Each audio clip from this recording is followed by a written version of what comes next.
Oh, I have to tell you, Dana, remember when they had the Puxatawny Phil? Do you know who that is? Mm-mm. That's the little rodent that predicts winter. Oh, yeah. And he comes out.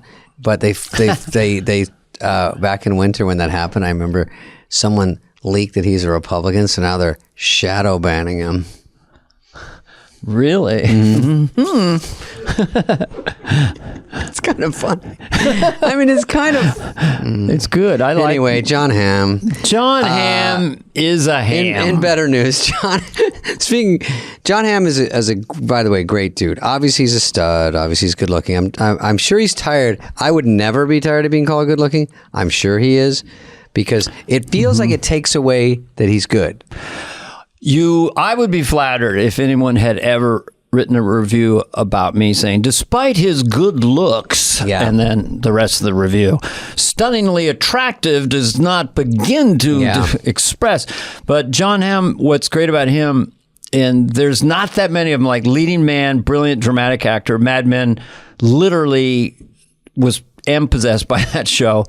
We just watched the entire last year, all of Mad Men. So that's brilliant. And then he's a comedian too. Yeah, he's he was funny. great on SNL. And he likes comedy and he gets into it. He was also in The Town, which was I love The Town. Ton of a movies. Badass movie. Yeah. And he loves to be in the comedy world and get in the mix. Sort of got that Tom Hanks vibe where he likes to get in, and Alec Baldwin, those guys just get in there and be funny and come to the show and do whatever you want. And he's also popping in movies and Bridesmaids, of course, and some other ones. So I like the guy. I don't know him really well, but I see him out. He's on Curb too. Also, I get a little offended when all the other guys are on all these comedy shows, and you go, "What about the comedy people, the actual comedy people that do nothing else and never been accused of being good looking?" And in reviews, they only get, "This chick would never be with this motherfucker."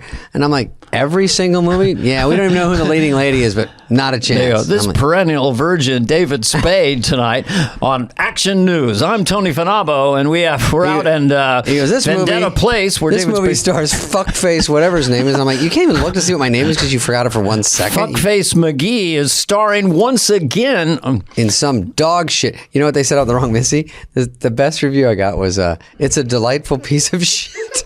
That's what a guy said, and I go, okay. Damn, I love the way the metrics are different rather than box office. They say, what was it called? Missy what? World Missy? Wrong Missy. Wrong Missy. Got like 2 billion minutes of views. So wasn't it something like that? But no one will give it up. They're like, I think it was the 8th best movie of all time on Netflix. I give it up for 2 billion minutes. Yeah, and they're like, but I mean, a lot of the reviews are like, I watched it all and laughed a lot, but don't worry, it's shitty. And I'm like, well, for a shitty movie, you could do worse. The third time I saw it, I was like, "Hi, I'm Johnny." Backhanded compliment. Yeah, that's how it was. It's like, because they have to tell the reviewer buddies they do not like it, so they go, "It's funny." I mean, I don't like it. Don't get me wrong, but I did laugh. You know what? I found myself is the other key.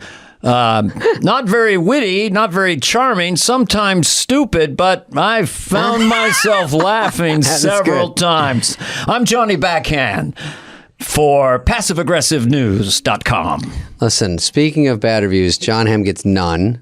He's good.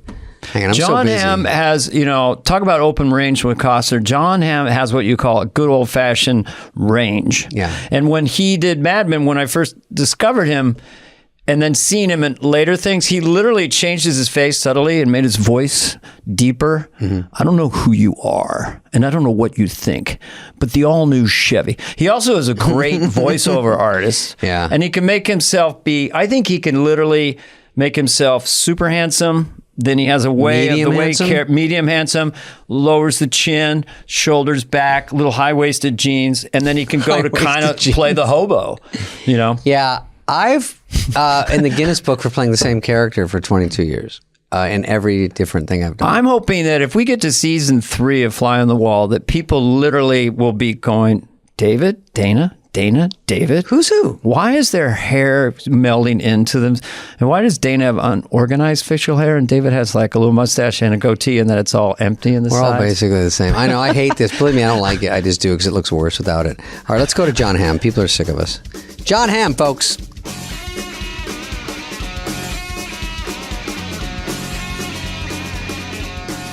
All right.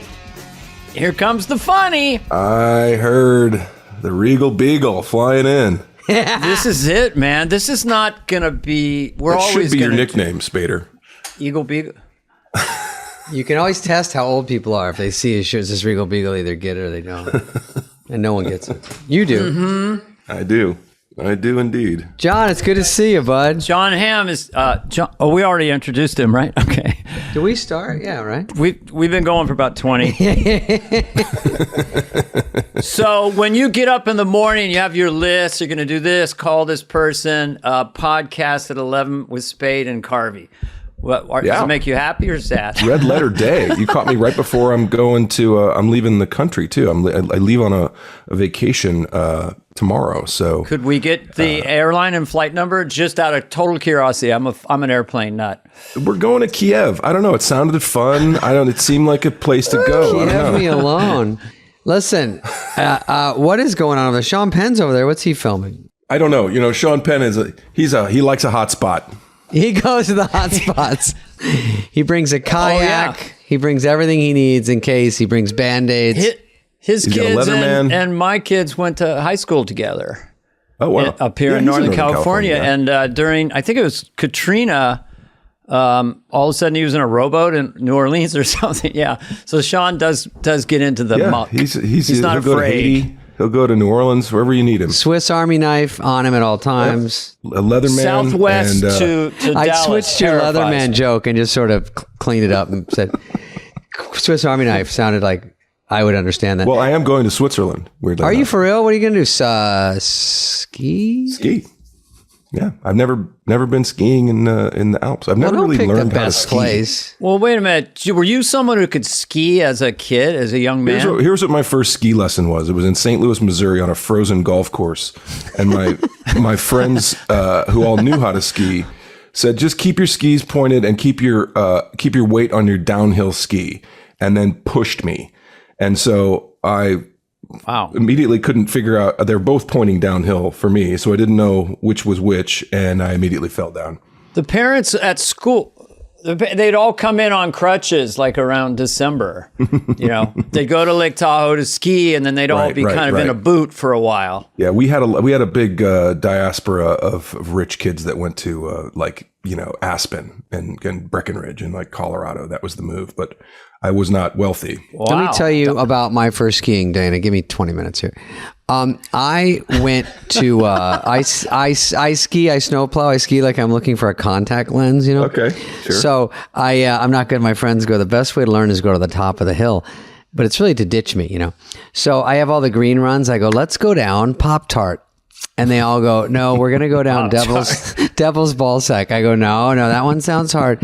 I go, listen, I worked it out. We're going to go down Santa Claus into Jelly Bean and then into Candy Corn and then Pillow Town. And they go, no, Hitler's abortion. Here we go. You're like, no. Yeah. Hitler's abortion. Here we go. And I go, no. That one, it's not on the map, but that sounds hard. It's not even a thing. It's going to. And so the point is, Dana, some of those sound hard. I'm enjoying this very much. Did that chunk ever find its way into your stand-up? That was in my last special. Okay, got it. Bit alert. I remember it, but I was too kind to bring it up. I dodged a train, not a bit. Cross country skiing with my brother and his wife, and in the woods, lost noise, and then suddenly a train, and we dove into the embankment. Not funny, but very interesting. A train. You didn't see the tracks? We did. The tracks were covered. Oh. It was really quiet. Maybe we were kind of yelling or whatever. And it probably was. It was coming around a bend, and then. Wow. I mean, it wasn't like 1 second we would have been dead, but it was like 5 seconds. Just proves the old saying: never go cross country skiing. Yeah. And always dive away from a train that's coming at you. That's what I say. Now, what's your favorite podcast you've been on so far since the pandemic, John? Because we want to try to top it. This is up there. I was very much looking forward to this. Now, I know both of you sort of separately, and here and there, but it was a very exciting thing to be asked to be a part of. So, I mean, the jury's still out, but I mean, I guess it's show business, but yeah, we're thrilled to have you on the show. Thrilled. We did a deep dive. We do our homework. John's from St. Louis, Dana, where my daughter lives. Mm-hmm. Isn't that real? St. Louis, Missouri. What is she doing in St. Louis? Well, actually, I'm sorry. Yeah, sure. Well, we'll get to that later. We all do, Woody Allen. Don't mean to be didactic or facetious. No, you're a wonderful guy. No, he's a beautiful, intelligent woman. It's just that the location is sensitive. I fear rock croppings, older age. Sorry. She lives where it gets a little more good looking towards Springfield, where Brad Pitt's from. Okay. That's a good plan. Fair enough. I like it. Oh, here's Brad Pitt from Once Upon a Time in Hollywood. Go ahead, Dan. Yeah. Let's face it, buddy. This is Leo. Let's face it, buddy. I'm a goddamn has-been. What'd that guy say to you? You want me to go to Italy and do Italian movies? Don't cry in front of the Mexicans. Look, I'm your gopher, man. And I kind of like watching your house up in the hills when you go off and do your things. But where I come from, going to Italy and doing an Italian movie ain't the worst of it. Did you see the movie, John? I did, yeah. I was like, has John seen it? I was wordlessly enjoying that. Do you watch your movies and television shows? Yes. I wouldn't say I watch, I wouldn't say I seek them out, but if they happen to be on and I'm in the mood, yeah, for sure. Because John Lovitz on Monday would be down the hall with a VCR watching Saturday Night Live, John knows this, and laughing his ass off at his sketches. I always felt I would look at him, but trepidatiously, feel like I'd be too critical or too self-conscious, it's funny, I guess, having done, we did 90 some odd episodes of Mad Men. So I'll put, if one happens to be on and I'll click on it, I'll go like, oh, God, when was this? Like, what was going on in my life and what was happening? And sometimes you go, wow. I remember that day it was cold and we came to the set late. Yeah. There was a problem with the lights. Or sometimes I have no, the show debuted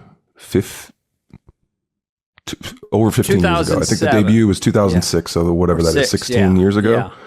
And it went off the air in 2015. So that's 7 years ago. So it's a very weird. It's like, well, if I was in a show that good, I think I might look at it. Like Burt Lancaster, I did a movie with him once. He goes, how are you going to be in television? You've got no chin. So I don't look great in a profile. Like I'm going to be, so, but if you have a movie star head, yeah, he does. Movie star heads are different. There's, I don't know, James Brolin from back in the day. Brolin's got a big dome. And it's just a good cranium and then a chin. I'll tell you, it puts you in your place too, being in the SNL makeup department, because you see all of the heads of all of the people over the years. Oh, right. Yeah, sitting there lined up like little soldiers. And I will say I was probably in the top 1 percentile of head size in that room. I think only Affleck and Brolin had me really on head size. Affleck has a noggin on him. Who told me? George Siegel. I did a show with him, and he said, "I have a movie star head," meaning him. He said, "You don't," meaning me. And he said, "You might have trouble in the movies." And I said, "Well, thanks for that." Is that in? Same thing. What are these fuckers doing? Yeah, fuck him. He's so excited about his big fat head, but we're comedians. He did. I go, I'm just going check to check here. I don't know what's next.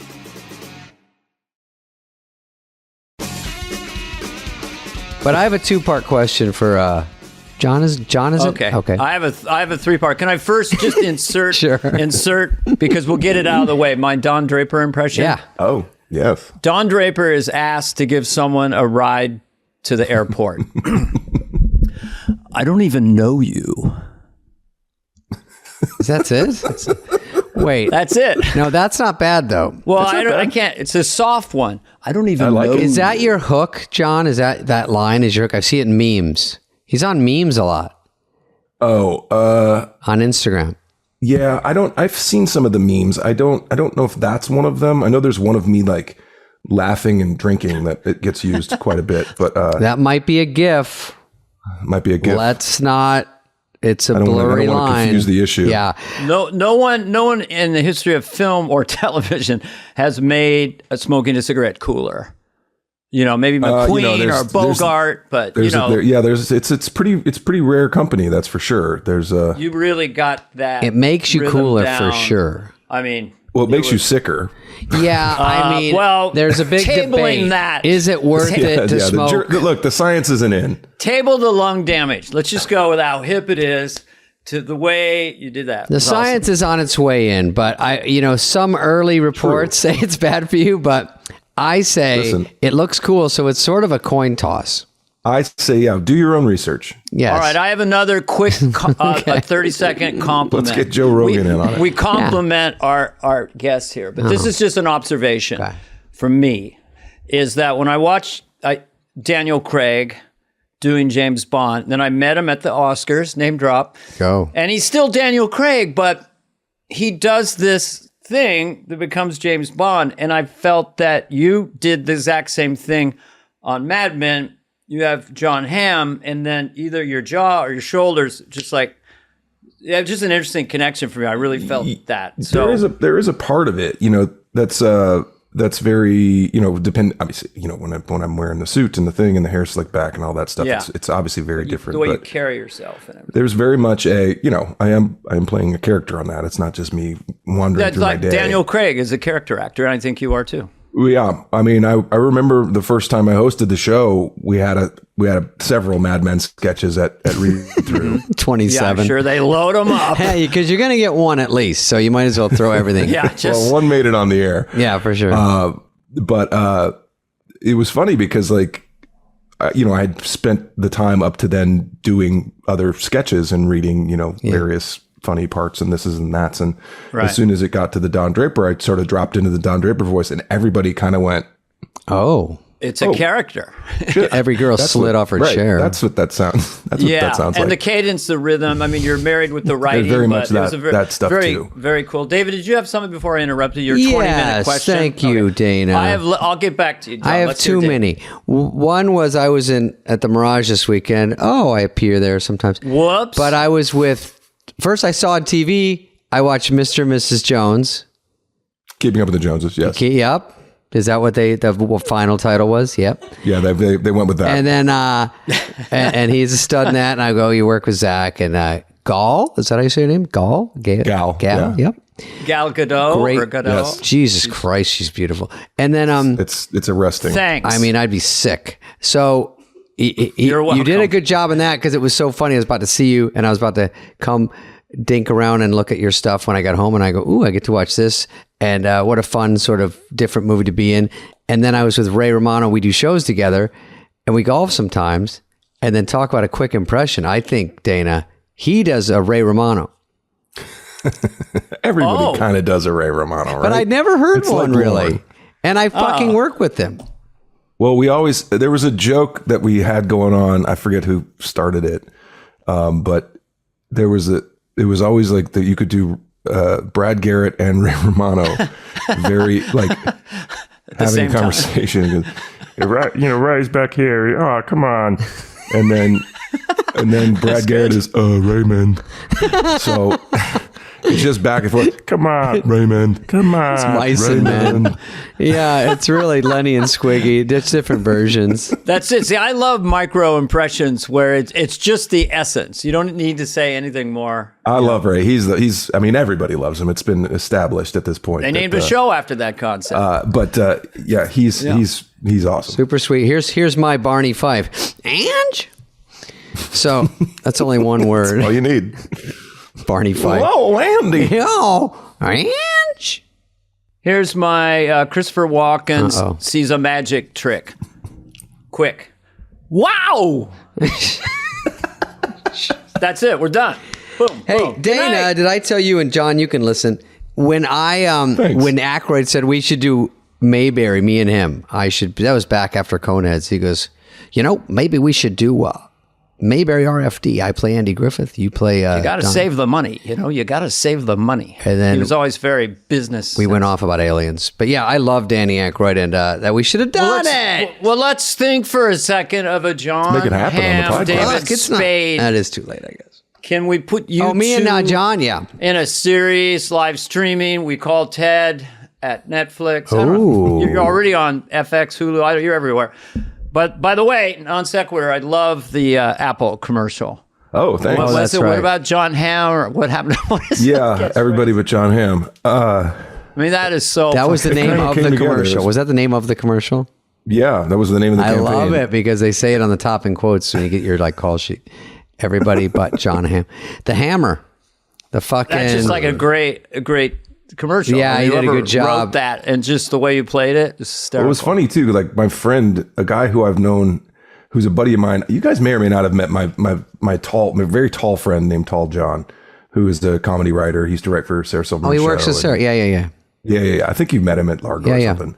And he's hard to miss. He's 6'10", but he used to write promos for the WB back in the day. He and Drew Goddard and this guy Wayne McClammy, who was directing it, he used to direct the promos. Mm-hmm. So it was like we used to all go out and get beers and stuff and hang out in the late 90s in LA when we had no money, and we would go to Largo or we would go see comedy or what have you. And now it was very strange to like see that dude on a set of a commercial that I was sort of nominally the star of, which was pretty cool. Well, the tall guy, he would be at Sarah Silverman's roof party. He would actually stand on the sidewalk and we'd be on the roof. But you would go to Largo. Would you go to Largo a lot? Because I know you like comedy and you'd go see stuff. I did. Right? Yeah, that was my entree into sort of cheap entertainment because great theater. LA even back then was expensive. Sure. And I did not have much money, and so for whatever $2-5 drinks or whatever it was, and I didn't have to wait in line because I usually knew somebody, and I got to know Flanny and the gang. Flanny, nicest club owner. Yeah, yes. He's a great. But it was a pretty hot moment in time, the late 90s, and it was everyone from Zach was just starting up. He had that weird show on VH1. Oh yeah, that's right. Yeah. Odd Fit, and then guys like Bob Odenkirk and Sarah and Tenacious D and Paul F. and Doug Benson, just all those guys now that are sort of the eminence grise of LA comedy is that's when they were all going. It was $5. It was like it's great. It's still, I don't think it's that expensive. Largo is still a great place to go run stuff or go just jump on somebody's show. Or I think the last time I saw you was at Largo with Sarah. I think so. There's a photo of you, me and Sarah. Did we take a picture? Yeah. All right. Okay. Post it. I bombed at Largo a lot. I tagged the shit out of you in that picture, I think. Anyway, can we for a second talk about like just right before Mad Men and SNL? Because that's really interesting because people our listeners may not know this. So you literally you came to LA, you were still not working, making a living as an actor till 29 or 30. So you had years of waitering. I mean, I was just how long that go on? Because well, when I got to LA, I moved out to LA in '95. So and I didn't stop waiting tables until I was 29. So I had about 4 years of kind of roaming the desert, so to speak. And weirdly enough, I got a text from a number that I didn't recognize about a month ago, saying, "Hey, is this Jon Hamm that used to work at this restaurant that I used to work at down in Venice?" Oh. And I said, okay, I haven't, yes, this is, but that's a very weird way to refer to me, but okay, yes. Yeah. And it used to be owned by Dudley Moore and Tony Bill. It was called 72 Market Street. It's not there anymore. Mm-hmm. But it was like a really cool Venice restaurant, Sean Penn and Angelica Houston and Robert Graham and all the cool West Side folks would hang out there. Mm-hmm. And I was a waiter there. And so, that was the first time I ever saw paparazzi. Richard Gere came in with someone who wasn't Cindy Crawford. He had just broken up with Cindy Crawford, and it was it's a big deal. Yeah. So anyway, they were having a reunion of this thing, so they're trying to get everybody that used to work there. And fun fact: the guy I worked with at that restaurant left the job to go to Juilliard, and I didn't see him again until the pilot of Mad Men, where he played the young tobacco executive, like the younger protege version. Oh, so wow. Did you wait on famous people like that you admired and stuff? Did you wait on famous? The only time I really waited on anybody famous was Don Henley once. Ooh. Oh, okay. Couldn't have been nicer. I love Don Henley. There was a run there when Mitch Glazer, who you probably know, Dana, or maybe you do Kelly too, Lynch David, and Kelly, they're neighbors now, and I used to go and run catering at their house. Which was Mitch was an old like, wow. I heard you worked on porn sets as a fluffer. Did I read that right? What is it? What does that do? What does that mean? That was my first question. There were no genitals touched. I was in the art department, believe it or not. There's an art department. Art department for porn. Yeah, I mean it was soft core porn. It was like Skinemax. Was it Emmanuel? late night, whatnot. We shot in these dismal, dingy places down in LA, downtown. I love it. These stages. Was it like really like Skinamax? Like they'd be kind of naked, but they weren't like real. some dude in a sock and a lady with patches on her whatevers, and it was go time. And then then they'd have like these ridiculous scenes of like, what do you mean you're lost? I'll give you a ride. I've got a divining rod. I was just walking by and I happen to have a boner. But right here, I got an extra one. You want to borrow one? Oh shit! What? Yeah, no, I got the job from a girl I went to college with who was like, she was like, I can't do this anymore. It's like soul crushing. And I was like, I'll do it. Soul crushing. I'll do anything. How about entertaining? Yeah. Kevin Nealon and I did a bit on SNL where we sat in chairs like we were porn stars, and we were bare. You didn't have like we were naked. You can't see, and we had people attending to our crotch. It was like, yeah, powder it up nice, trim it down, make it nice for the people. Yeah, put a little fence around it. I mean, we went nuts. I remember that one. You remember that? Put a little fence around it. Yeah. Whoa. John knows SNL. John is. I watched the monologue this morning where you were an ad guy. Of course, you knew you're going to have to do an ad one. Yes. I thought it was funny. And Bill Hader, you kept saying, "No, ma'am," and then he goes, "I'm not a ma'am." And then you go over here and do something. Then you come back to him, and then Andy Samberg trips you up. But I thought that was funny that you can actually think of them on your own. No, that was funny. I've done it. I've hosted 3 times as well, John.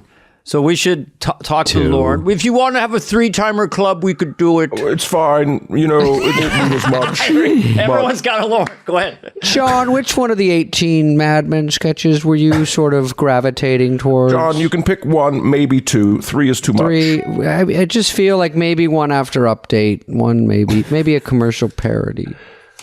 Yeah, the 3-timer, not as much play, the 3-timers. 3-timers don't get anything. One thing I'm curious about as we go into your SNL experience is like, so Mad Men comes out, it's only on like a year or a year and a half. I mean, so you get that, you're starting to feel you're riding this rocket, your whole life's changing, and then you get the call. You weren't even on Mad Men that long. That's my curiosity. Before Lauren, who loved it immediately, told me about it.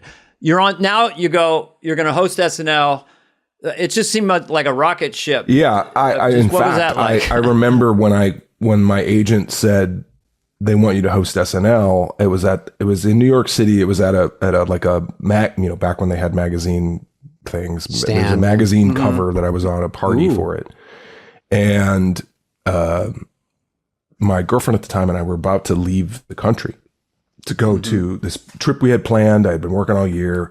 We were like, we have to book this trip and it'll be great. And it was the week that they wanted me to host SNL. So I had to say no. You said no to the SNL? Yeah. To go on vacation? And I was like, ballsy. That'll be the end of that. I guess I'll never get asked, but at least I was asked, blah, blah, blah. Huh. And immediately came back. Well, how about the following week?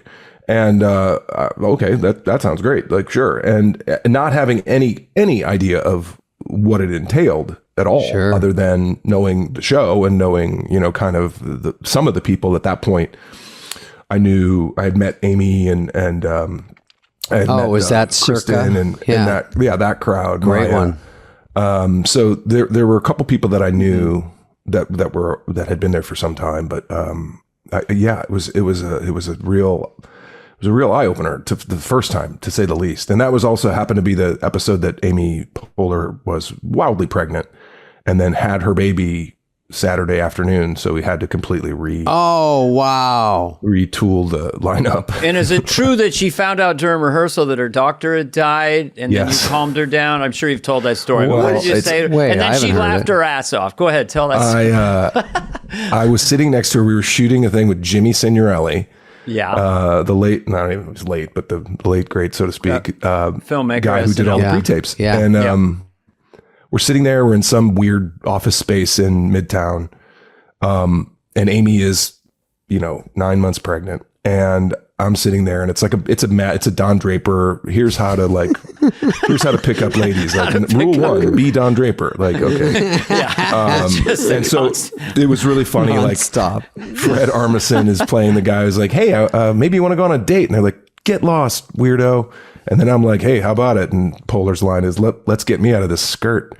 I want to have that career. Can I go back in time? I want that So life. it was really funny, but we're sitting there in the makeup chairs. You know, they have the kind of temporary thing with the lights and the mirrors set up. And I don't know really anybody, especially the makeup artists or the hair people or anybody. I'm just, okay. And kind of going along. And then Polar gets a call and, hello, yeah, I can't, what? I mean, you gotta be kidding me. And then immediately starts to like get emotional and sob and stands up and walks kind of behind a thing. And I'm hearing like sobbing, like, and I'm like looking at the hair, the makeup person is like frozen. I'm like, what's what happening? do we do? And what do we do? Like, do we go home? Like, show off? What's happening? Do we recast? So it's like, this all takes place in about 35 seconds. And she comes back from around the little fake wall and has clearly been like crying. And everyone's like, Amy, oh my God, what's happening? She's like, you won't believe this. I just found out my OBGYN, who's been with me through this. This is her first child. Has been with me for this whole trip. He just died. God damn. Like, no way did this happen. And I was like, oh my God, Amy, that's terrible. But this is like a really big thing for me. So can you pull your shit together like now? And she immediately was like, bah! Like laughed, like cracked up. So I was like, thank God. That could have gone two ways. That landed nicely. My question for you about Jim Signorelli is, if you're shooting something on a Saturday or was this during the week? It was during the week. Okay, good. That story like started to Thursday not check out. Yeah, okay. Because I think people at home don't realize when you do SNL, and if you're a host, you for sure probably don't get, like, the first night is kind of easy. You meet Lorne, you go to a Monday meeting, and everyone kisses your ass, and you're like, this is Jon Hamm, and then everyone politely applauds, and they go, next week, Sharon Stone. Everyone goes, yay! And then you immediately feel like an asshole. The inside joke every week. Inside joke we do every week. But then you kind of go to dinner at Orso, or I don't know what you do, or you just leave, and then you go, this isn't too hard. And then Tuesday, you come in, and it's writing Wednesday day. Is where it's, Wednesday is the crazy day. Yeah, Tuesday's Tuesday's Orso dinner night, and the host comes back after. Dinner. Yeah, and then writes and hangs out. And I think that's when, even when I went back to host twice, not three, which they're really not giving parties for the two-timers for sure. So I go and they go, and even knowing the drill, I'm at Orso nervous going, I think I got to get back there. Like, I want to get back there and just go over everything because I'm fucking starting to freak out that I'm not. Because even Tuesday day, no one does anything. And then no one's getting written. You're like, guys, we have all this time we're wasting. But every week, the same thing. Pizza, just hanging out, wasting time. Time. The entire system is based on procrastination coming from ADD. You can't really focus until there's a hard line. We got to go now. Yeah. That's so when you walk in there, were you more, okay, you did it 3 times. What was your nerve rate coming into that office on Monday, sitting there with all these sketch players? Where were you? Were you at a 10? Were you sort of naive, like maybe this will be fun, or what were you? Maybe it'll be fun. Maybe fun adventure. It's true. You go, maybe this will be fun and easy, and then you quickly turns. You go, God damn. Well, David's right though. Like, there's nothing on Monday that is really, if you haven't done it before, that suggests this is going to be terrifying. So they start you out it's a bit slow. Backloaded. Everybody's like calm and relaxed, and they're pitching ideas that'll never make it. The first time I came in and we had the meeting on Monday, the writers all came in dressed in 60s gear. Oh, really? That's cool. Everyone from Paul Appel to John Mulaney to Colin, everybody was like, just Hader as was a in salute drag. To Mad Men? Yeah. Oh, yeah. wow. Hader was I've in never drag. heard him do that. Lutz was dressed up like Joan. Like, it was hysterical. Amazing. Like, they all just raided the costume department and came in like that. So they're in awe of you at this point. Which is nice. I was like, okay. Well, they would love to be able to. Comedians want to be able to do what you do. You do comedy and that. But yeah, we kind of respect So, but actors. it was weird. It was, there's nothing to suggest like, oh, this is going to be terrifying until Wednesday when you have a packet of, 25 50? sketches that you have to read at that table and try to get laughs. And you've seen them for exactly, maybe an hour or two to kind of go through But you them. can't. I'm sure you don't even get to all of them. There's no way. No, I mean, not at all. just- There's no way. I mean, it's a phone book size thing. And of writers sketches. come in just to tell the Hey, crowd. can you do a thing? Can you do a thing where you do a voice and it sounds kind of like okay, yeah, do that. Right. Yeah. Which one is this? I'm sorry. What? Right. And then you're kind of Russian in this one, but not Ukrainian. Just play that a little bit. And then you're like, Yeah. Exactly. okay. You don't And have they're to like, sound exactly like an elephant, but just do whatever you can to feel like right. Go. your head spinning going, and then Lauren's And it's like, every 5-6 seconds for about an hour until you go in that packed room with a low ceiling, and everyone waits for Lauren. And then he comes in and regally starts the read through, and it's like 4 hours of cold reading, essentially. Cold reading. Yeah. solid BO, like off the charts. Everyone in there is sweating and grossed out, and there's no ventilation. Someone goes, crack. Lauren will go, crack the window. And then someone reaches back. I got it, Lauren. That would be me usually. I got it. Fade in. Get it, David is a waiter in an Italian restaurant. David goes to the table. David puts down the water. Dana, I wrote this stupid one for Farley when we had no ideas. I wrote Goo Goo in the honey pot, and where he was so stupid, but it was like an 8-foot honey pot, and then he gets in there and he's stuck in honey in a diaper, and he keeps crawling out, and he's covered in honey. And they go, Goo Goo, were you in the honey pot? He goes, no. I go, I saw you in this area, but he's Perfect covered for Farley. Yeah, and he goes, David, you think we can do it? I go, it's just stupid enough it might work. So I hand it in, knowing I'm light that week, and then Lauren gets through, and he goes, Goo Goo in the honey pot. And then he turns the whole sketch over and goes, Wayne's World cold opening. I go, oh, he skipped it. I never heard him skipping it. Unheard of. He didn't skip when I did Funny Little Poopy Head, and I had. He should have. I did Funny Little Poopy Head with Jan Hook. She was Mrs. Funny Little Poopy Head, and I had massive stage direction where Lauren had to say Funny Little Poopy Head over and over again. And with his voice, Funny Little Poopy Head is sad. Funny Little Poopy Head sits down. It's like that thing that Funny Little Poopy Head. And he bailed on your sketch because that sounded funny to me. With And Farley, he never mentioned it. I know Farley would have crushed it. Farley would have killed. I think Sandler later wrote one. It's like not even writing. That one isn't even really writing either, but I think he put one where it's a film piece like for Signorelli where he's in a pool and he just puts all this suntan oil on, and then he just tries to get on the raft for about 4 minutes. He can't get on the raft. And he can't get on the raft. Good. And he's going, oh, God, which, Flipping out. we've gone to that well before, but it seemed to work. Never not funny with Farley. Yeah, and then I think that one even got like at least read. Laura, and then it's the sketch is like one paragraph, and then Farley struggles and screams for 45 minutes. Yeah. And Farley then falls down. Dennis used to go, "Hey Farley, you got Farley falls down. Anything else in the tank? Anything else for us? Dennis Any would other just moves?" Get rid of. He'd just lay waste all the junior varsity. Sandler, they're not buying the kooky guy, okay? Spade, wait till Carvey leaves, because David would sit behind me, and Lauren would go, horrible, David's John. ready at any time when you're not.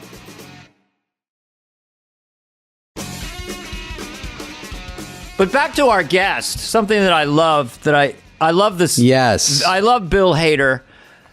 And love his Vincent Price. And then you came in and did James Mason. And you must have loved that because you did it great. And every line killed with James Mason. First of all, that sketch is talk about so weird and specific. Like, and it crushed. Like a sketch should not kill that hard when it's that especially a sketch about a relatively obscure 50s, 60s. Totally. Very obscure to the young audience. Guy. Tell me it, Dane. I didn't clearly see it.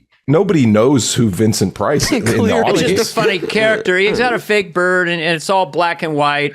And he's like, I don't even know if he's really trying to do a really accurate, but it's just a funny, hello, I'm Vincent Price. Yeah, it's just kind of just off-putting. And then Fred Armisen as Liberace is... it's just, and Fred could all do all that all day, very musical.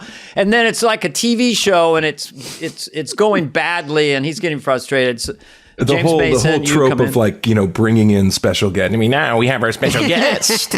Yes, isn't this a great show? Gloria Swanson again. Like no one has any sense of who that is, except that she's a weirdo. It's got a lot of views. I think people those get passed around. You know? I had to we did that for Dress, and it was Dean Martin at Dress, and really.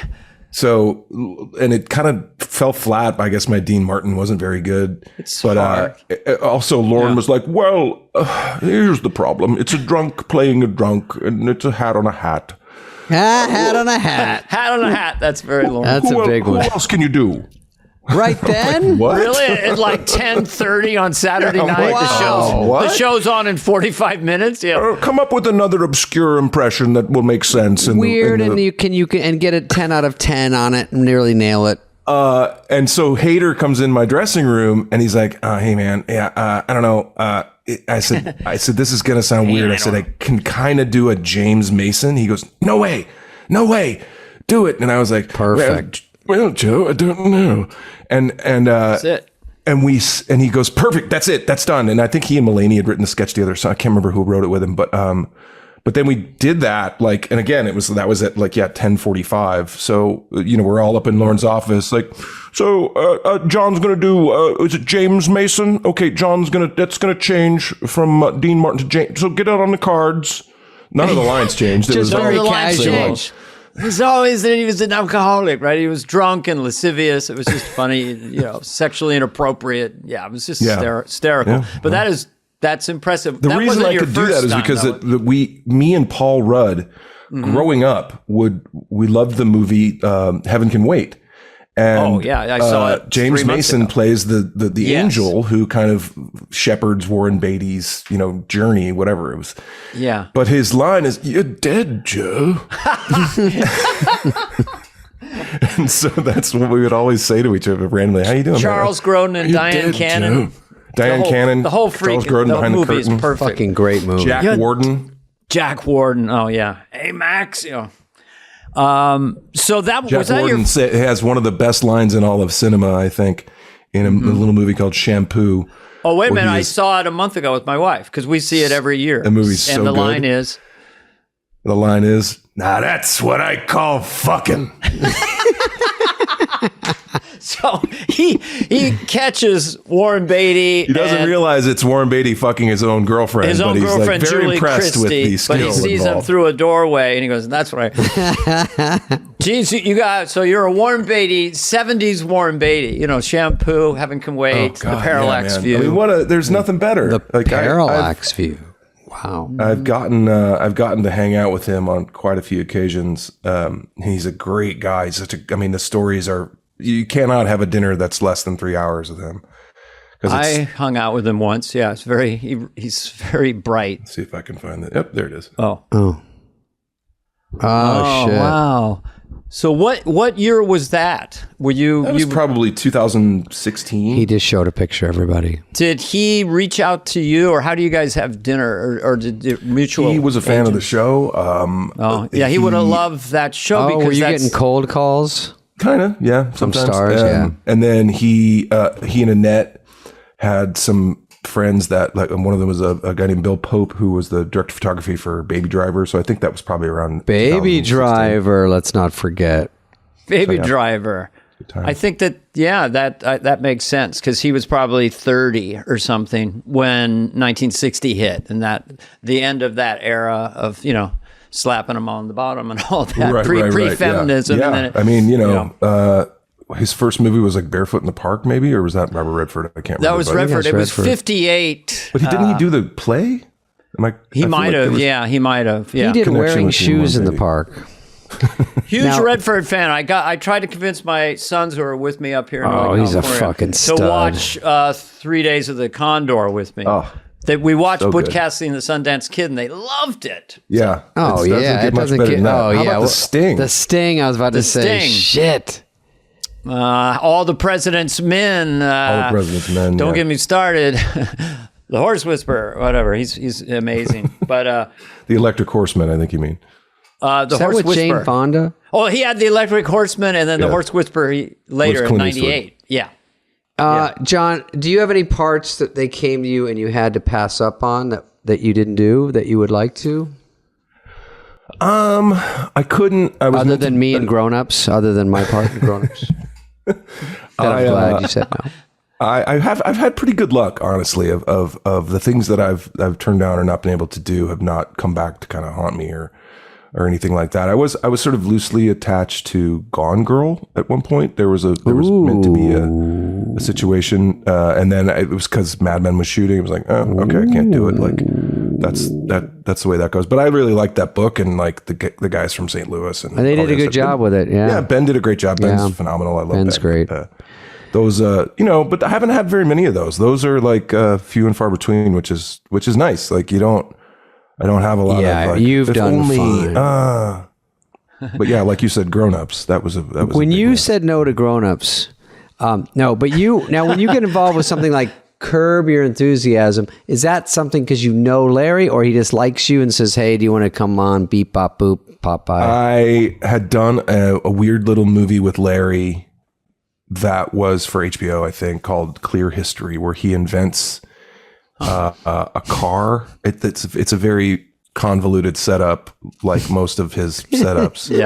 And he invents this car, and it goes sideways, and he forgets about a lot of the. And I play the guy that owns the car company, like Elon Musk or whatever.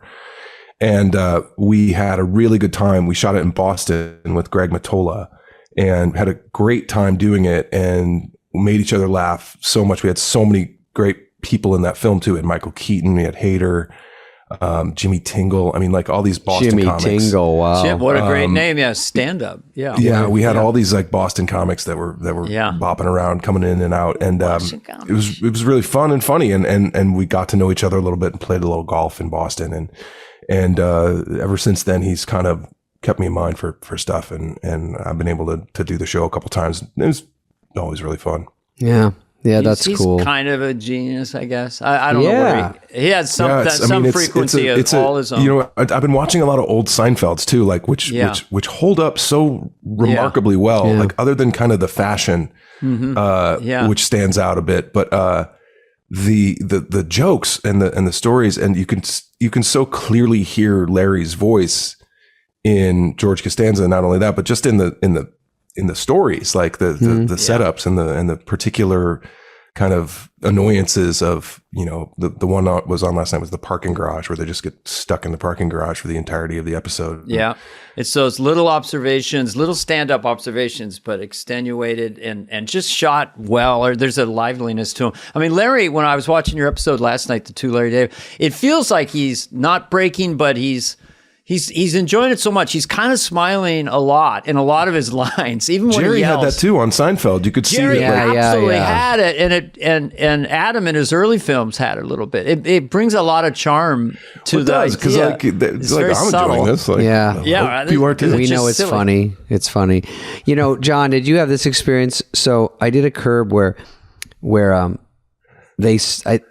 I guess this is how they do it. They have a loose script. Yeah. This was the fun for me, because I don't improv a lot. I mean, in these movies, we do a couple things, but a whole scene where they go, okay, you're leaving a Lakers game, you run into Larry, and they go, you are going to defend yourself with whatever he's going to say to you. And then they go over to him, and they talk to him, and I go, what's he going to do? They go, you'll find out. So that's all we got. And then we meet with a crowd, and then we both have a friend with us, and then he starts going after me about something, and I start defending myself, and then we cut, and then we go back, and they go, now brag about what you're doing, and then they go, and then he's going to do something else, and it was so fun because you got to be on your fucking toes, and he's great, and everyone in the scene is always good because they're going to hire everyone good. Is it like that kind of? That's pretty much it. I mean, the last one I did was with Albert Brooks and Laura Keitlinger and, JB and, so many, everybody at that point kind of knows what they're doing on that set. And you just kind of, it's not unlike SNL. You just want to try to stay out of the way and understand that the process is going to be the process and it's going to work and you can contribute where you can. And that was my, I was able to do that and pitch ideas and say like, what if I'm, this, or what if I'm that? And so what kind of ideas would you pitch? And were they I had that. My idea for this last one was that my character, I'm about the least Jewish person in the universe. Like I'm a Roman Catholic from St. Louis, Missouri, Lutheran. But I said like, what if I'm just like, understand, like I'm trying to like pepper my conversation with like Jewish phrases and words, and but I get them wrong, or I'm almost right with them, and they thought that was a pretty funny idea. And they don't. It rubs them wrong a little bit. And kind of like, what do you? That's not what you want to say. Like, yeah. But delivered with like the ultimate confidence, like most, that thing in LA of people that 100% wrong, but saying it out loud and proud. That's my life. That's my whole life. I know, it's amazing. People with no information have. Yeah, fake until you make it. What's the one thing other than Mad Men? What are the couple things that people stop you and they know you from? What's the easiest stuff? Oh, the fucking town guy. It's a great movie. I love the that town. In I get that in Boston, and I get that in airports. The TSA love the town. Yeah. The TSA loves it. Yeah, I see the town, and that's one when it comes on, unless one of my movies is on. If it comes on, I watch the whole thing, unless Benchwarmers is on. And so the town is such a badass movie, and I love it's all Boston. It's all fucking weird. Not weird, it's just cool. It was a really fun one to make, too. Like, we were all everybody was... Renner was just coming off of Hurt Locker, and Rebecca Hall I think she was in Iron Man or something. Like, everybody was kind of coming off their own thing, and it was Ben's second directorial effort, and his first one was so good, Gone Baby Gone. Yeah. So it was really kind of fun and exciting, and Warner Brothers like left us alone really, like to make this thing, and it was great how it was like kind of this weird perfect storm. The other guys in the crew with Ben and Jeremy were these kind of local guys that were just kind of scary enough to be believably, kind of low-level criminals. And yeah, sure. It was fun. It was just fun. We got really, really lucky. We got to shoot in Boston in the fall, and it didn't snow or rain or any of that stuff. We got to bang around Fenway Park, Yeah, it seemed like you had run of the town. How has Ben as a director? Like, how did he? I mean, he's great, and like I felt for him. Obviously, it's like that's the hardest job on the set, especially when you're also the lead of the film. Impossible. And he's also in Boston. Like everywhere he goes, he is remarkable. And he's a big dude. Like he's probably 6'4", 6'5". Like he's a tall guy. He's not hiding in plain sight. Right. So everywhere you go, Ben, hey, he's Jesus, Hey, guy, what's going on, guy? Hey, it's fucking Ben Affleck. Get over here. Give me your fucking hug. Too good for us, and guy? That's his mother, ladies and gentlemen. I got to tell you. Thank you. Yeah. God damn it, Tom. But yeah, so he had a lot on his plate, but he pulled it off, and he did the smart thing, which I think the lesson to be learned from that is like he hired amazing department heads. Like our director of photography was this guy, Robert Elswit, who shot There Will Be Blood, among other things, and, won his fair share of hardware. And he had really, really talented camera operators and art department people and stunt guys and second unit. And it was, but you guys seem to like really block off chunks of the city and get to drive all over and do everything. It's fun on a movie. You're like, you run the whole town. It's great. Yeah. Especially that guy in that town. That's for sure. Do a movie with me in Scottsdale. Let's see what's going on. Yeah, in August. You'll see what's up. Yeah. We shoot in the afternoons. You'll enjoy it. We shoot at dusk for 1 hour. It's called sunburn / windburn. I always watch movies to see how many nights they shoot, to see how much complaining I would be doing. I'm like, look at all these fucking nights, man. Why do you even say anything? What if it's vampires? I could never. But they're in the daytime. Yeah, they're the daytime. They don't drink blood. Ruins the whole movie. I don't care. I'm like, it's easier to shoot. Do you have a wish list of, like, if you got a script across your desk, like, would you like to do something way comedic or like, I've been told by a prosthetic makeup artist that everyone wants rubber on their face ever since Churchill with who won the Oscar. Sorry, one of my favorites. Gary Oldman. Gary Oldman, yeah. So now everyone wants some prosthetics because that's how you get at least a nomination. Like for you to hide Jon Hamm, you know what I mean, would be kind of interesting. I hate sitting in the makeup chair. Like, I cannot stand it. And there goes your Oscar. Yeah, there goes my Oscar. But how about a bald cap? Let's be honest, it wasn't happening anyway. Did you wear a bald cap on SNL? We're jumping around. Oh, yeah, for sure. Oh, it sucks. They're popping wigs on and off. And then they put wigs on you on top of it. So the one of your own hair is always like a little wrong. And you're exactly. You're like, this is me and my own hair in the monologue, and you still got a bald cap on. Everyone's like, his hair looks like shit. Yeah. But at least I'm now sweating from my dome of my head all the way down my back. My head is wet. Ugh. Yeah. No, the fun thing for me would have been to be a part of the Star Wars stuff. But I think that ship has sailed because I was such a huge Star Wars fan back when I was little. And I remember being like in third grade or something and Star Wars coming out and it, it starts with the big crawl, right? And it says episode 4. And you're like, episode 4? Like, what are you talking about? What did I miss? Yeah. What did I miss? Like there were 3 episodes that just didn't exist. It's so weird they started like that. And A New Hope, episode 4. And so then like the rumor mill started among the third graders of like, well, there's 9 of these. There's meant to be 9 of them. They read it in like Fangoria magazine or something, and like you thought, wow, 9 more Star Wars. That's going to be amazing. And they're not meant to be completed until 2019, which back then was 40 years later. You're like, what? I got to wait 40 years for these? Like, no way. They go in 2 are going to be good. So you don't know which 2. Did you literally at your age, you might have had Star Wars little figures? Oh, I had figurines. I had a poster. I had sheets. I had the whole deal. Yeah. It was a big part of my life. So I had the little Darth Vader shaped case that you kept your little guys in. Hot. So anyway, but I never got the call for that one, but I don't know. It's never too late. We just shot the Fletch, which we were rebooting. Oh, you did? I knew you were Fletch. Whoa! So, hold the phone. I love it. That was pretty exciting. We were going to ask you about Fletch. To do that. That was in Boston again. The third book in the series takes place in Boston, and hey, Fletch guy. How did you? I mean, obviously you've been asked this question, but like, how did you evolve it to match, Jon Hamm? Did you? Well, part of it was, obviously, I looked at it kind of like. And Greg Matola, who I worked with on this, we both kind of were like, it's kind of like a cover song, right? It's a cover version of a song. We already have Hey Jude. Yeah. So why would you do it just like Hey Jude? Like maybe mix it up a little bit. And so we were very cognizant of not doing Chevy. Yeah. And not doing, teeth and wigs and this and that's.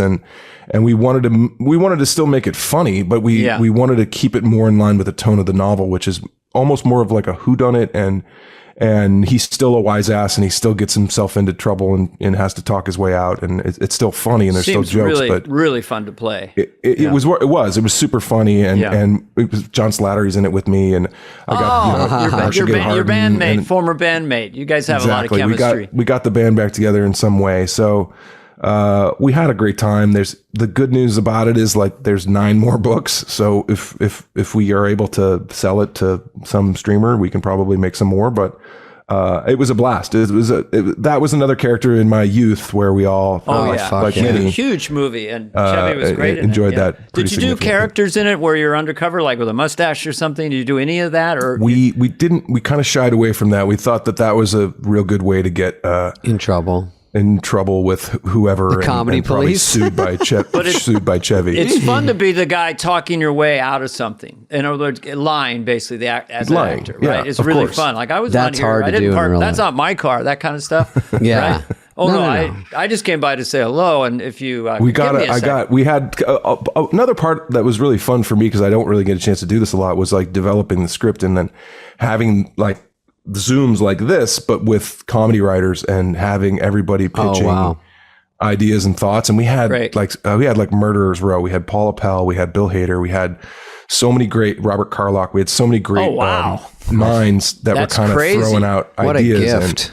One of the best ones was, and I won't ruin it, but it's basically the end of the movie that Bill Hader came up with. He's like, I've never seen this, but what if you do this? And he explained it to me. I was like, that's a great idea. And we immediately stole it and put it in the movie.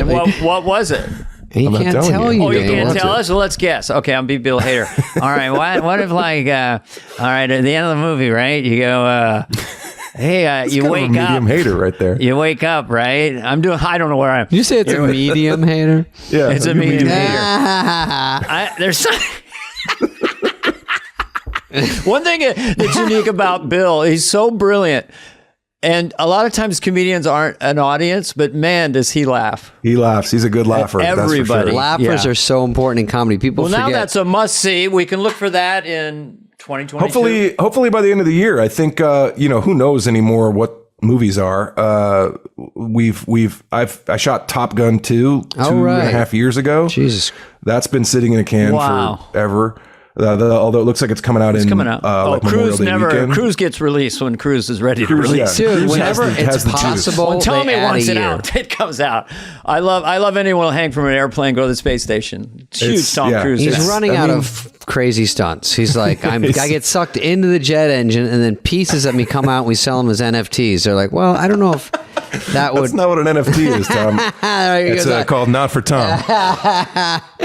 He's swallowed by a whale. No, he's actually going to the space station. But did you get in a jet on that one? Were you riding around with Tom? I didn't have to get in on a jet. Okay. I play kind of the boss. Like, damn it, Maverick. Exactly. Your ego's writing checks your body can't cash. People ask us, like, how do you have a movie career? And one way is just having franchises that just sort of make movies. So, man. You can't predict it. He's got like 4. He's got Reacher.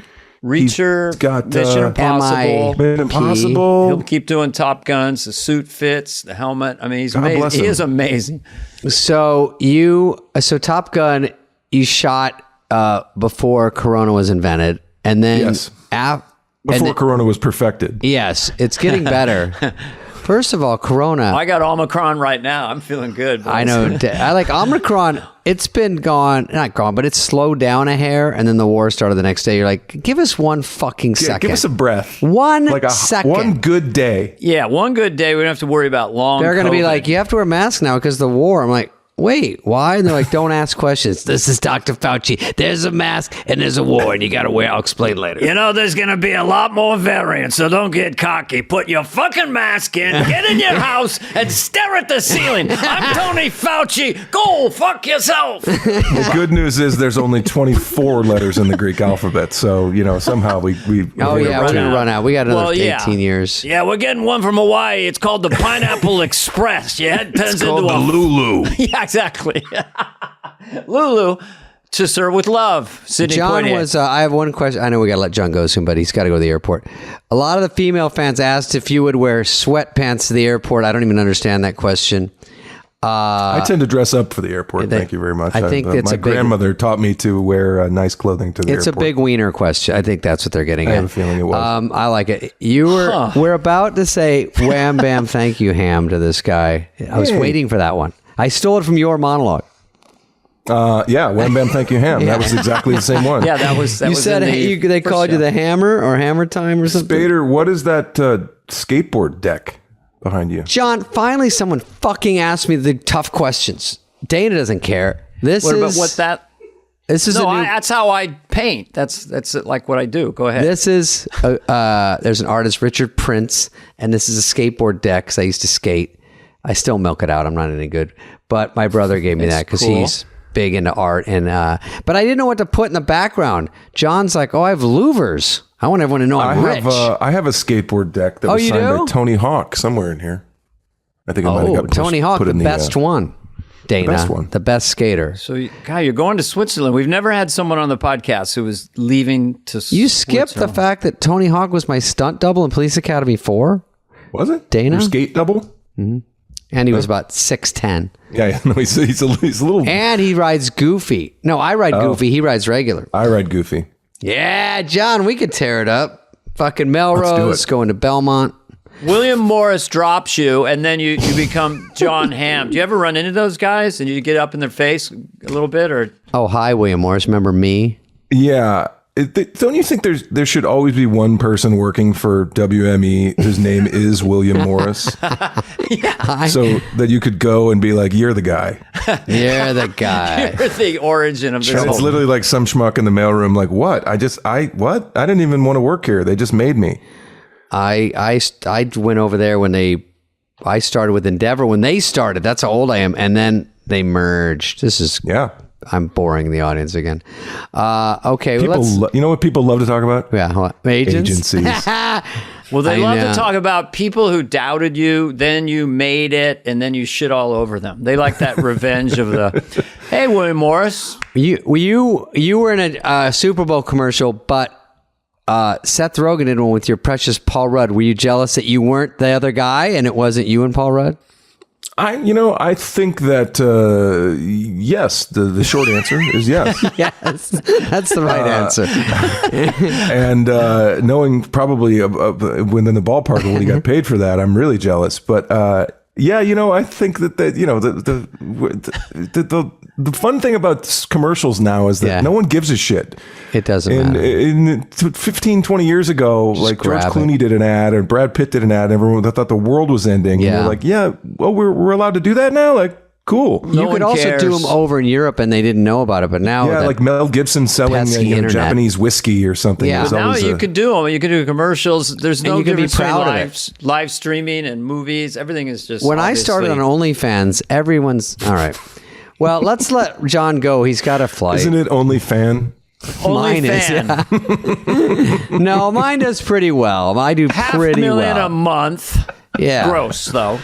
Look at Dana. I'm rich. I have stairs. Oh, people can't see his house. Shit. And a dark room under the stairs. I know. Where are you? What if my wife came out of there with handcuffs on? Yeah, that's just... Is that where Harry Potter lives? Is that the Lovely Bones? This house was built in 1912, and yes, it has ghosts, and they visit all the time. Yeah, I've had definite poltergeists. Are you in the San Francisco area? Or yeah, Northern California. Russian Hill? Redwood trees and stuff. Where the exact Pacific Heights?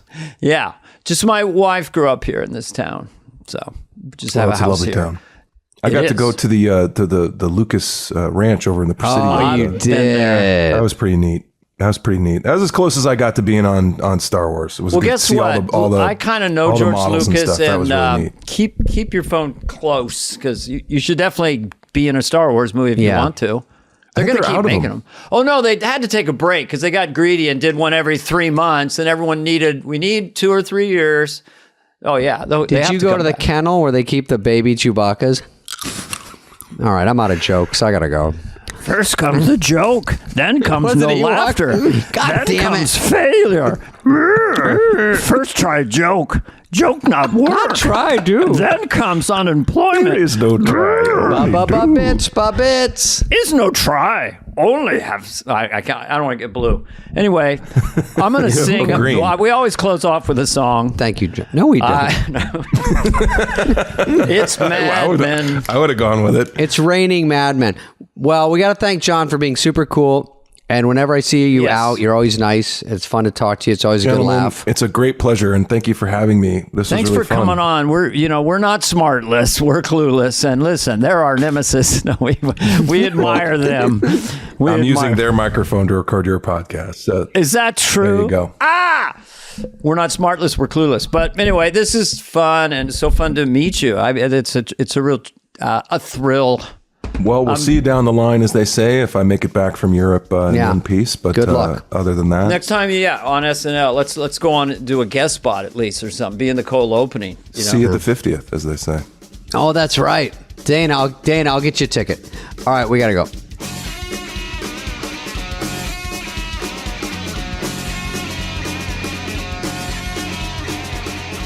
Fly on the Wall has been a presentation of Cadence 13. Please listen, then rate, review, and follow all episodes.